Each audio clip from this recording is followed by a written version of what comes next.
The takeoff was smooth, and the Andersons enjoyed watching Chicago shrink beneath them as the plane climbed through fluffy white clouds.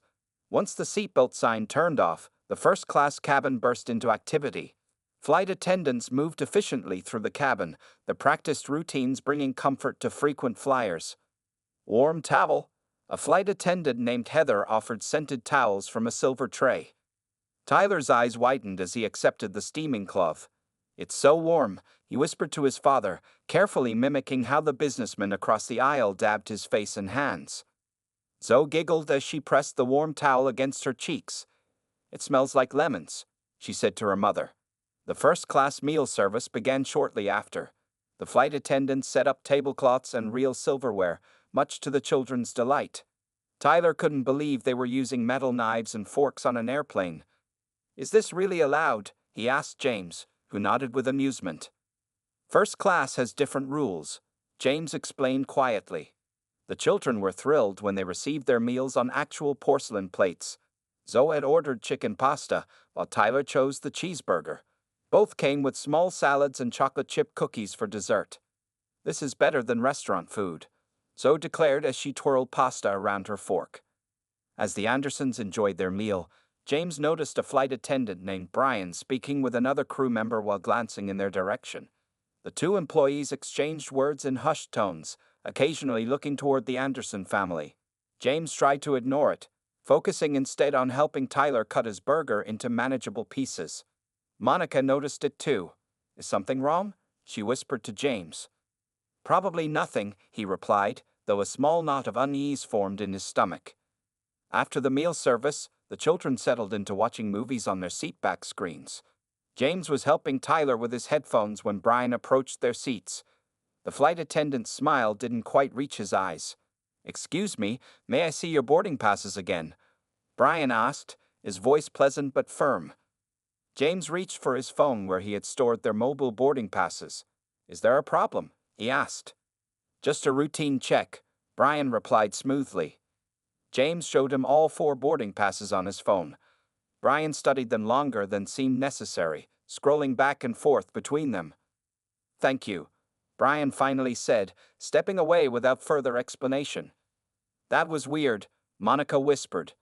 "They didn't ask anyone else for their boarding passes again." James nodded but tried to keep his expression neutral for the children's sake. "Maybe they're doing random checks." 20 minutes passed. The children were absorbed in their movies when the lead flight attendant, a woman named Sandra with perfectly styled blonde hair and a crisp uniform, approached their seats. She was accompanied by Brian. "Mr. and Mrs. Anderson," Sandra spoke quietly. "Could I have a word with you?" James and Monica exchanged glances. "Is everything okay?" Monica asked. "There seems to be a seating issue we need to discuss," Sandra replied, keeping her voice low but firm. "It appears there was a computer error with your reservation." James felt his heart sink. "What kind of error?" "We booked these seats 3 months ago." Several nearby passengers glanced over, then quickly looked away when they noticed James watching. The woman in sunglasses a few rows back, however, didn't avert her gaze. She seemed to be listening intently. "Our system shows you were supposed to be seated in economy," Sandra explained. "I'm afraid we'll need to relocate you." "That's not possible," James replied, keeping his voice steady despite his rising frustration. "I have the confirmation emails showing we purchased first-class tickets. I can show you the receipt as well."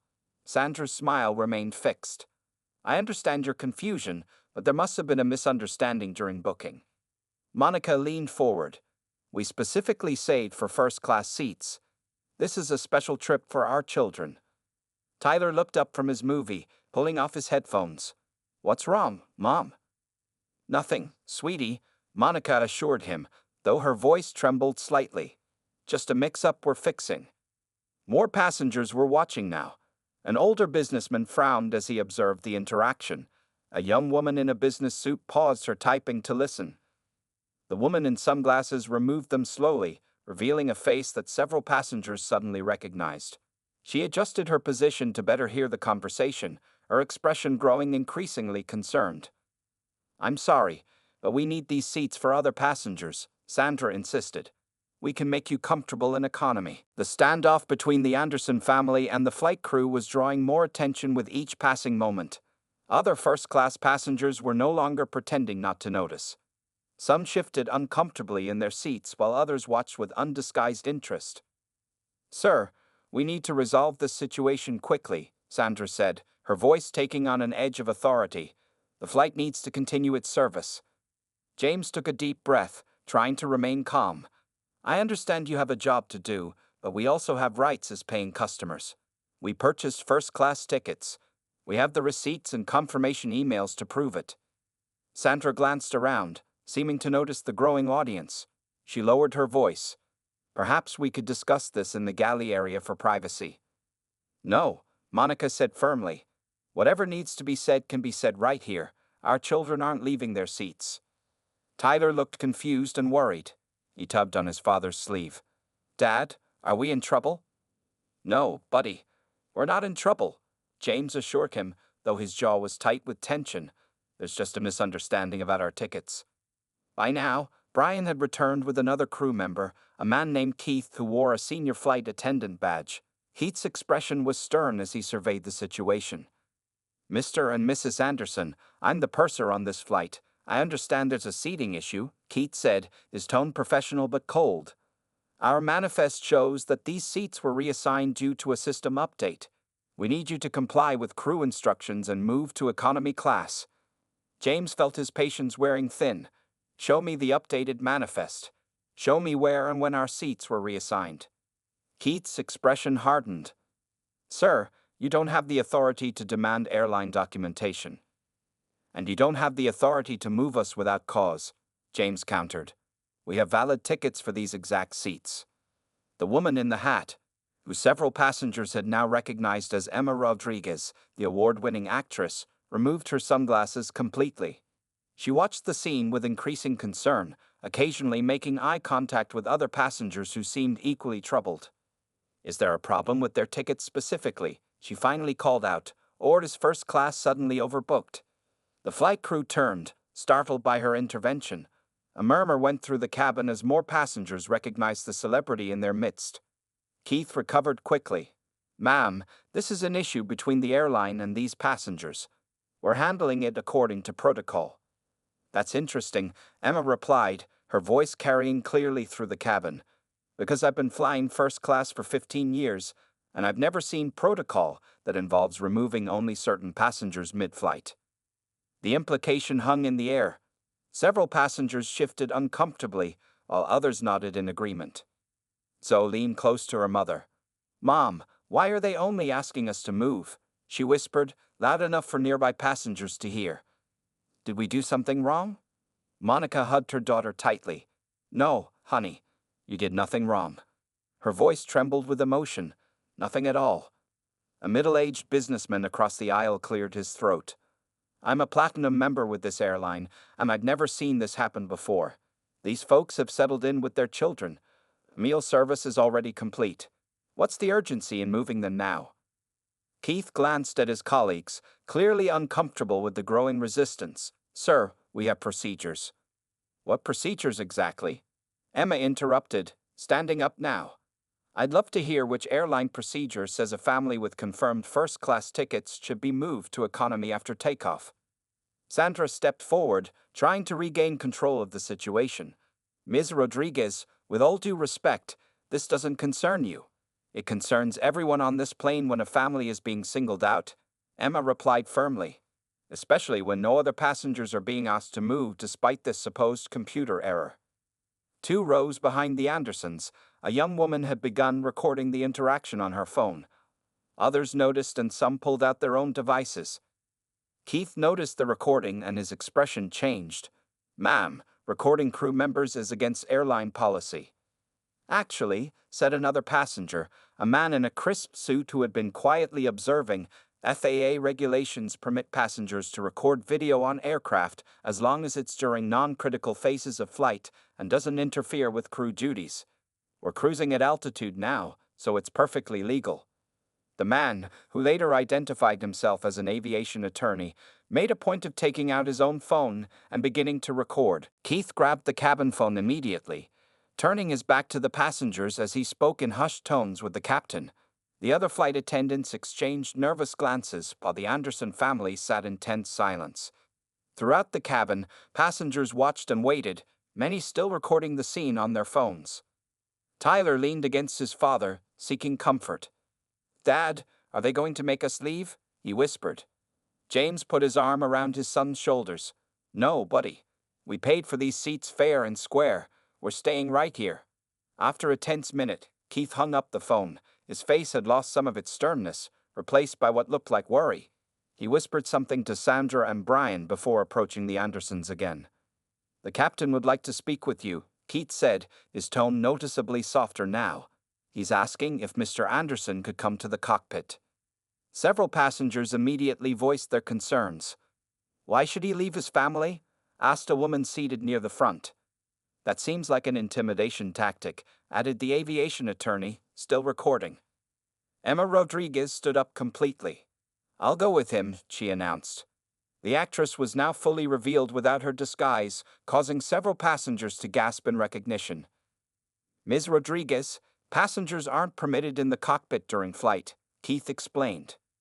"Then the captain can come here," Emma replied firmly. "If there's something to discuss, it should happen where everyone can see it." Several passengers nodded in agreement. Monica squeezed James's hand. "I don't want you going alone," she said quietly. Before Keith could respond, the cockpit door opened. The captain emerged, a tall man with gray hair at his temples and 4 stripes on his shoulders. The first officer remained in the cockpit, visible through the partially open door. The captain surveyed the scene, his experienced eyes taking in the tense passengers, the recording phones, and the uncomfortable flight attendants. "I'm Captain Rivera," he said as he approached the Anderson family. His voice was calm and carried authority without aggression. "I understand there's a situation regarding your seating arrangement." James nodded. "My family purchased first-class tickets 3 months ago. We have confirmation emails and receipts.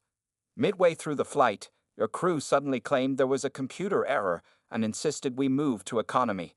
No other passengers were asked to move, just us." The captain listened carefully, his expression neutral. When James finished, Captain Rivera turned to Keith. "May I see the manifest and the seating chart?" Keith handed him a tablet. The captain studied it for a moment, swiping through several screens. His eyebrows furrowed slightly. "According to this," he said, "the Anderson family is indeed assigned to these seats.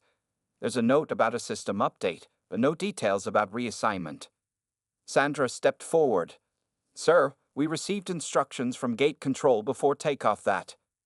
"I'll need to see those specific instructions," the captain interrupted, "because what I'm seeing here doesn't support removing this family from their seats." The tension in the cabin was thick enough to cut with a knife. Tyler and Zoe watched wide-eyed as the adults around them spoke in careful, measured tones that barely concealed their emotions. A middle-aged woman seated across from the Andersons cleared her throat. "Captain, I've been watching this situation unfold. I fly this route weekly for business, and I've never seen passengers challenged about their seating after takeoff, especially when they clearly have the proper documentation."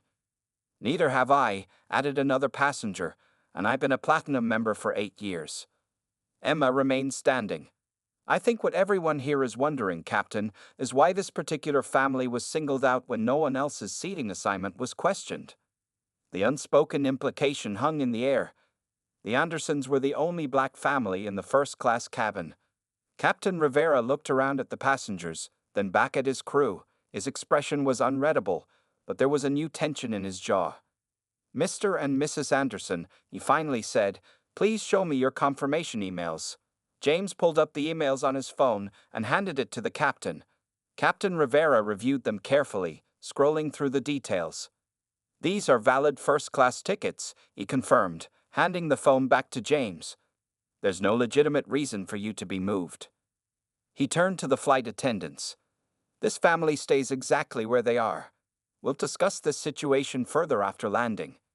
Keith and Sandra exchanged glances but nodded in compliance. "I apologize for this inconvenience," Captain Rivera said to the Andersons. "Please enjoy the rest of your flight. If you need anything at all, please don't hesitate to ask." After the captain returned to the cockpit, an uncomfortable silence fell over the first-class cabin. The flight attendants avoided eye contact with passengers as they moved through the cabin, performing their duties with stiff professionalism. The tension remained thick in the air, like an invisible cloud hanging over everyone. Emma Rodriguez made her way over to the Andersons' seats, crouching down in the aisle beside them. "I'm Emma," she said, extending her hand to James and then Monica. "I just wanted to check if you're all okay."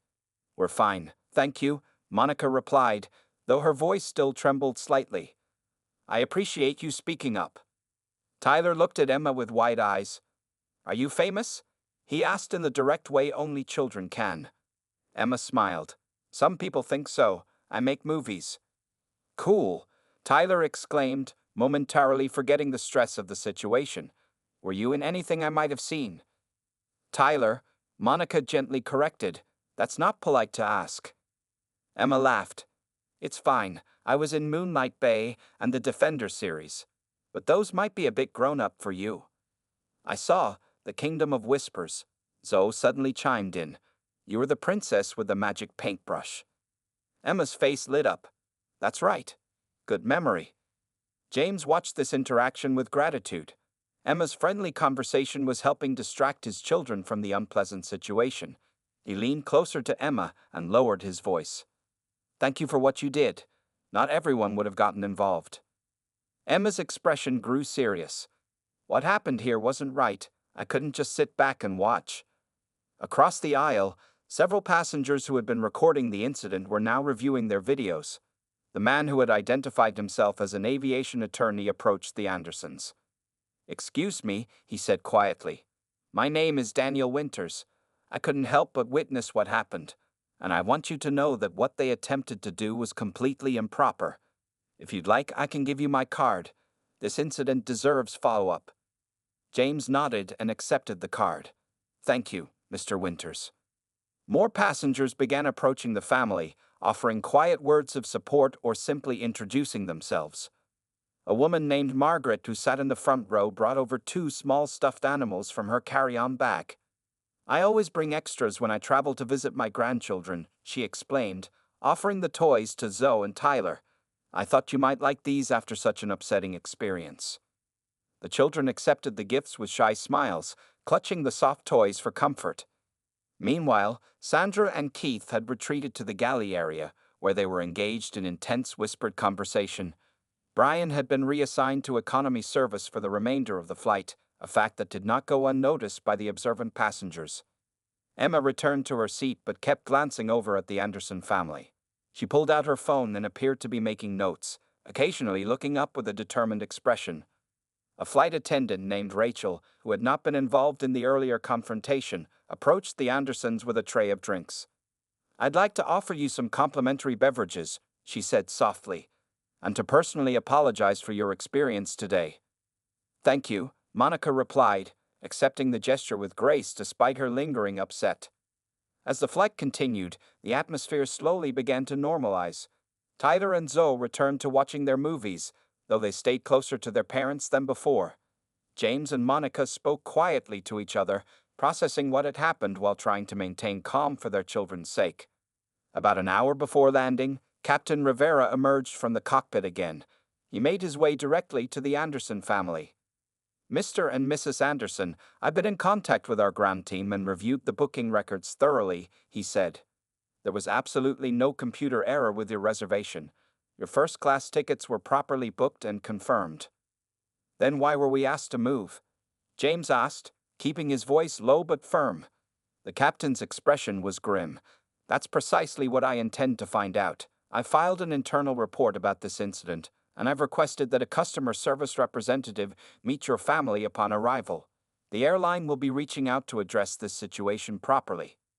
Emma, who had been watching the conversation, called out, "Captain, will there be any immediate consequences for the crew members involved?" Captain Rivera turned to face her.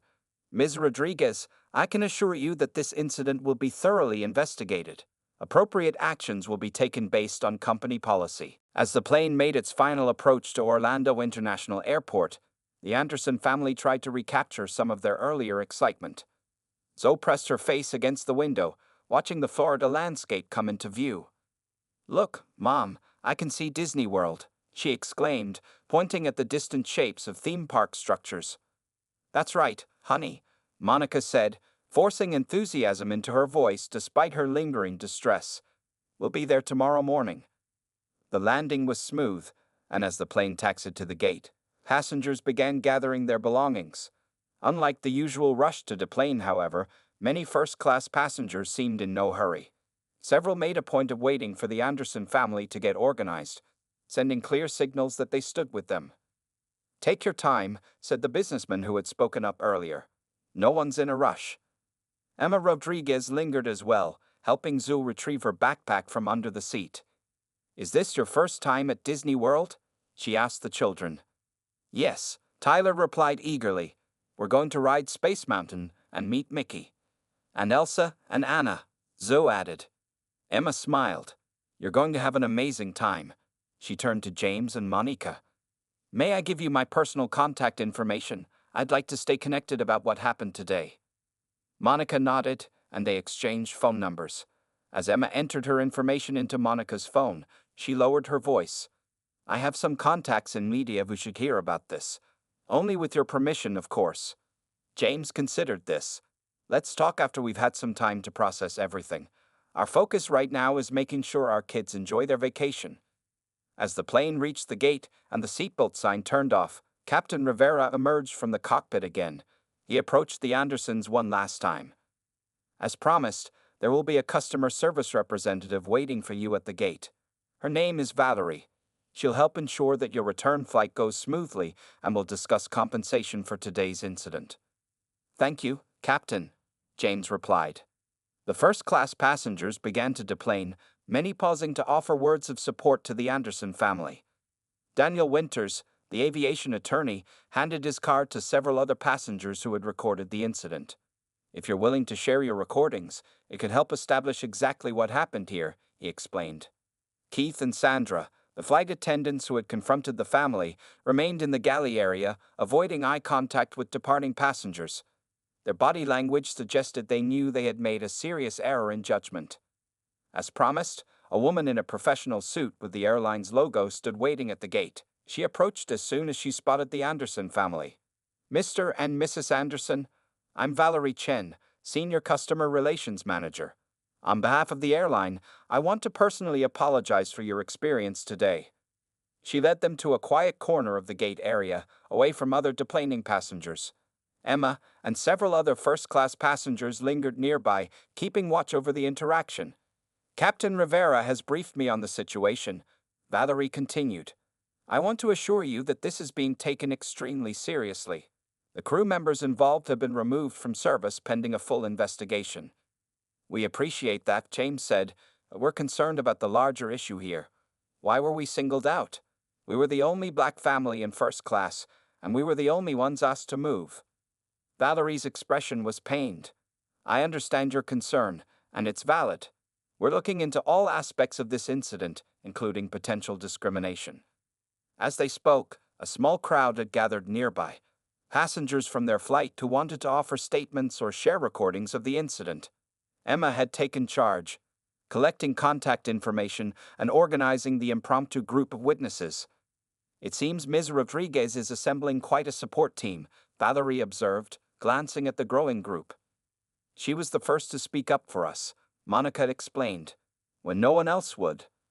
Valerie nodded. "We'd like to offer your family full refunds for your flights, vouchers for future travel, and complimentary upgrades to first class for your return journey. We'll also cover one day of your Disney park tickets as a gesture of goodwill." James looked at Monica, who gave a slight nod. "We appreciate those offers," he said to Valerie, "but what we really want is assurance that this won't happen to another family." "I understand," Valerie replied. "Part of our response will include a review of our training protocols. Would you be willing to participate in a follow-up conversation after your vacation? Your input could help shape improvements to our policies." The Andersons' first day at Disney World was everything they had hoped for. The children's excitement helped push the unpleasant flight experience to the back of their minds as they explored Magic Kingdom, met beloved characters, and enjoyed the rides. James and Monica made a conscious effort to focus on creating happy memories, taking dozens of photos of Zoe and Tyler's beaming faces. By evening, as they watched fireworks explode over Cinderella's castle, the tension that had gripped them on the plane had largely melted away. Tyler fell asleep on the bus back to their hotel, exhausted from a day of adventure. Today was perfect, Monica whispered to James as they carried their sleeping children to their room. This is what it's all about, James agreed. This is why we saved and planned. Once the children were tucked into bed, James and Monica sat on their hotel balcony, finally allowing themselves to process the previous day's events. I keep thinking about what could have happened if Emma hadn't spoken up, Monica said softly, gazing out at the distant lights of the theme park. Or if those other passengers hadn't started recording. James added. He checked his phone, which had been buzzing with notifications throughout the day. Speaking of which, it looks like our story is starting to get attention. He showed Monica his screen. There were messages from several passengers who had witnessed the incident, sharing links to social media posts they'd made about what happened. Daniel Winters, the aviation attorney, had emailed offering pro bono consultation if they decided to pursue action against the airline. Most notably, Emma Rodriguez had sent a text. Hope your first day at Disney was magical. Just FYI, my post about yesterday has gone viral. No names mentioned, but people are demanding answers from the airline. Call me when you have time. James opened his social media apps and found that Emma's account of the incident, which carefully avoided identifying the Andersons by name, had indeed been shared thousands of times. The airline's social media pages were flooded with comments from angry people demanding accountability. I never wanted this kind of attention, Monica said with a sigh. Neither did I, James replied, but maybe something good can come from it. Maybe the next family won't have to go through what we did. The next morning, as they prepared for their second day at Disney, James received a call from an unfamiliar number. It was a reporter from a major news network.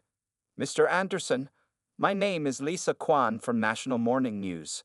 We've heard about what happened on your flight to Orlando, and we'd like to invite you and your family to share your story on our program when you return from vacation. James was momentarily speechless. How did you get my number? Emma Rodriguez's publicist provided it. She mentioned you might be willing to speak about the incident. James felt a flash of annoyance that Emma had shared their contact information without asking, but he reminded himself that she had been their strongest advocate on the plane. We're focused on our family vacation right now, he said firmly. I'll need to discuss this with my wife and get back to you. After hanging up, he shared the conversation with Monica. It's happening so fast, she said, looking worried. I'm not sure I want our children exposed to this level of attention. Before they could discuss it further, James's phone rang again. This time, it was Valerie Chen from the airline. Mr. Anderson, I'm calling with an update on our investigation, she said. We've reviewed all the evidence, including the recordings shared by other passengers. I want you to know that the flight attendants involved have been suspended, and we're implementing immediate additional training for all customer-facing staff. I appreciate the quick response, James said, but I'd like to know what specifically is being addressed in this training. We're developing a comprehensive anti-bias program that will be mandatory for all employees, Valerie explained. We're also reviewing all our protocols for handling seating issues to ensure they're applied consistently to all passengers. After the call ended, James and Monica talked while their children finished getting ready for the day. They're taking it seriously, Monica acknowledged. That's something. The question is whether we want to take this further, James replied. The news interview, possible legal action. It could become all-consuming. Monica looked thoughtful. Maybe this happened for a reason. Maybe we're in a position to make a difference. As they spoke, James received a text from Emma. The airline CEO just released a statement apologizing for the regrettable incident on your flight. No specifics, but it's a start. People are listening. James showed Monica the message. People are listening, he repeated softly. 3 weeks after returning from Disney World, the Anderson family sat together in their living room in Chicago. Spread across their coffee table were newspaper clippings, printouts of online articles, and letters of support from people across the country. A framed photo from their vacation, all 4 of them smiling in front of Cinderella's castle, held a place of honor on the mantel. Are you nervous, Dad? Zoe asked, watching her father adjust his tie in the hallway mirror. A little, James admitted, but sometimes being nervous means you're doing something important. Today marked a significant moment in what had become a journey none of them had expected. The Andersons were heading to the airline's headquarters downtown for a meeting with the CEO and board of directors. Remember, Monica told the children as they gathered their things, today isn't about being angry. It's about making things better for other families. Tyler nodded solemnly. At 8 years old, he didn't fully understand all the complexities, but he grasped the essential point. What had happened to his family wasn't right, and they were working to fix it. Emma Rodriguez had arranged to meet them at the airline headquarters. Since that day on the plane, she had become not just an ally but a friend. Her public support had amplified their story, turning what could have been dismissed as an isolated incident into a national conversation about how bias affects everyday experiences. Ms. Rodriguez is already there, James said, checking his phone, and Daniel says he's parking now. Daniel Winters, the aviation attorney who had witnessed the incident, had worked with them pro bono to prepare for this meeting. What had started as an offer of legal help had evolved into a partnership to create meaningful change. The family drove downtown, the children unusually quiet in the back seat. As they approached the gleaming glass building that housed the airline's headquarters, Zoe spotted Emma waiting outside. "There she is," she exclaimed, her face lighting up. Emma greeted each of them with warm hugs. "The big day," she said, smiling at the family. "How are you feeling?" "Ready," Monica replied with quiet confidence. Daniel met them in the lobby, briefcase in hand. "They're all upstairs waiting," he informed them. The CEO, the head of flight operations, the VP of customer experience, and their legal team. "Quite a crowd," James remarked. "They're taking this seriously," Daniel said. "As they should." The elevator ride to the executive floor was silent, each of them lost in their own thoughts. When the doors opened, a receptionist led them to a large conference room with views of Lake Michigan. Around a polished table sat 6 people in business attire, their expressions carefully neutral. A man at the head of the table stood as they entered. "Mr. and Mrs. Anderson, thank you for coming. I'm Richard Harmon, CEO of Summit Airlines." After introductions, everyone took their seats. The children sat between their parents, impressively composed despite the formal setting. "Before we begin," Harmon said, "I want to personally apologize for what happened to your family on our flight. It was unacceptable, and we take full responsibility." James nodded acknowledgement but remained silent, following Daniel's advice to let the airline make their case first. Harmon continued, "We've completed our internal investigation. The flight attendants involved have been terminated, and we've implemented new training protocols for all staff." "That's a start," Emma said, "but it doesn't address the systemic issues." Monica leaned forward. "We're not here because of 3 flight attendants who made bad decisions. We're here because those decisions were allowed to happen in the first place." For the next hour, the Andersons presented their proposal, a comprehensive plan they had developed with Daniel and Emma. It included mandatory anti-bias training for all employees, changes to seating protocols to prevent discriminatory applications, and the establishment of a passenger advocacy board with diverse representation. "We don't want financial compensation," James explained. "We want lasting change." The airline executives listened attentively, taking notes and asking thoughtful questions. The atmosphere shifted from tense to collaborative as the discussion progressed. Near the end of the meeting, Tyler raised his hand hesitantly. "Yes, young man," Harmon said, looking surprised. "Will you make sure no other kids feel bad like we did on the plane?" Tyler asked simply. The room fell silent. The CEO looked at Tyler, then at his own executives, before returning his gaze to the boy. "That's the most important question today," he said sincerely.